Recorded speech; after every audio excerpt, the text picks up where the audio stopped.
एक दिन ये लड़की अपने पिता की कब्र पर गई तो उसने वहाँ एक छोटा सा लॉक देखा जो बड़ी सफाई से छिपाया गया था। उसे तुरंत पिता द्वारा दी गई रहस्यमयी चाबी याद आई। संकोच के साथ उसने चाबी उसमें डाली और एक क्लिक के साथ कब्र का बेस खुलने लगा। अगले ही पल पास का एक भारी पत्थरदार दरवाजा धीरे धीरे खुला। जिज्ञासा के चलते लड़की भीतर चली गई। लाइट ऑन करते ही सामने का नजारा देखकर वो दंग रह गई। वो एक विशाल गुप्त कमरा था जहाँ उसके पिता द्वारा जमा किए गए पुराने ऐतिहासिक अवशेष रखे थे। कमरे में एक वीडियो कैमरा रखा था जिस पर एक नोट चिपका था। जैसे ही उसने वीडियो प्ले किया स्क्रीन पर उसके पिता का मैसेज था। वो गायब नहीं हुए थे बल्कि खुद एक रहस्यमयी द्वीप पर गए थे जहाँ एक प्राचीन कब्र में अमरता का राज छुपा था। लोगों से बचने के लिए उन्होंने अपनी मौत का नाटक किया। सच्चाई जानने के बाद लड़की ने एक बोट किराए पर ली और द्वीप की ओर रवाना हुई। लेकिन रास्ते में जबरदस्त तूफान आया और नाव पलटने लगी। मजबूर होकर उसने छलांग लगाई और किस्मत से समंदर की लहरें उसे सीधे द्वीप तक ले आई। वहाँ उसकी नजर चट्टान पर खड़े एक आदमी पर पड़ी। ध्यान से देखने पर पता चला कि वो उसके पिता थे, लेकिन उन्होंने पहचानने के बावजूद उससे बचने की कोशिश की। लड़की ने उनका पीछा किया और एक गुफा तक पहुंची जहां वो रह रहे थे। बहुत पुकारने के बाद भी उन्होंने कोई जवाब नहीं दिया जब तक कि लड़की ने वो खास इशारा नहीं किया जो सिर्फ उन्हें आता था। तब पिता ने उसे सब बताया। ये कब्र एक खतरनाक रानी की थी जिसे मौत की देवी कहा जाता था। कहा जाता है उसके स्पर्श से मृत्यु फैल जाती थी, इसलिए उसे इस द्वीप में सील कर दिया गया था और वो खुद सालों से उसकी रक्षा कर रहे थे। पिता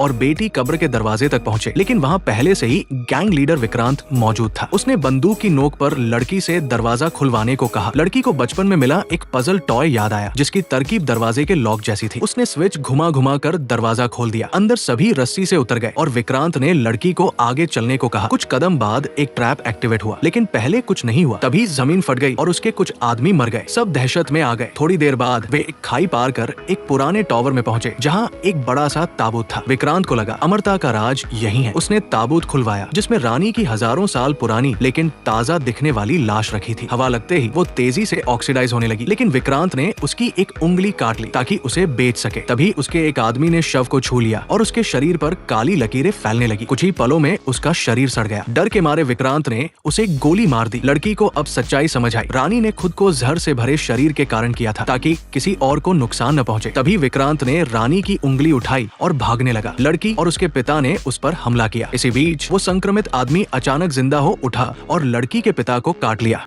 पिता को समझ आ गया कि वो संक्रमित हो चुके हैं। उन्होंने लड़की से कहा, मैं इस जगह को ब्लास्ट कर दूंगा, तू भाग जा। लड़की ने आंसू पोंछे और बाहर की तरफ दौड़ी, लेकिन रास्ते में फिर विक्रांत से टकरा गई। वो रस्सी के सहारे भाग रहा था, लेकिन लड़की ने उसे रोका और एक किक से सीढ़ी गिरा दी। वो भड़क उठा और हमला कर दिया। लड़की पर भारी पड़ रहा था। तभी कब्र के अंदर विस्फोट हुआ और विक्रांत का ध्यान भटका। लड़की ने उसका फायदा उठाया, रानी की उंगली उसकी जेब से निकाली और उसके मुंह में ठूंस दी। फिर एक आखिरी किक से उसे खाई में धकेल दिया। कब्र अब पूरी तरह ढह रही थी। लड़की अपनी फुर्ती से लास्ट सेकंड में बाहर निकल गई।